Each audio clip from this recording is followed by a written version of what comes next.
இவ்வளோ சின்சியராக வந்து பைரவி என்ன சாப்பிட்றாங்க பார்த்தீங்களா? தட்டில் போட்டாலும் கீழே தூக்கி போட்டு சாப்பிடுவாங்க.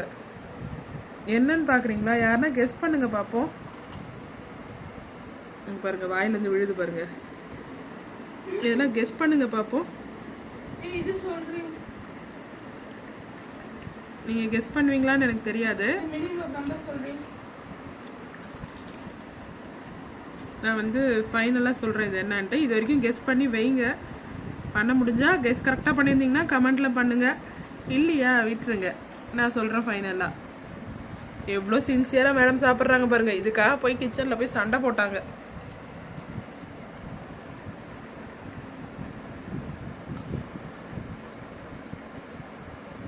இது வேற ஒன்றும் இல்லைங்க. என் தங்கச்சி ரிலேஷனில் வந்து ஊட்டிக்கு போயிருந்தாங்க. இது வந்து ஊட்டி வர்க்கி.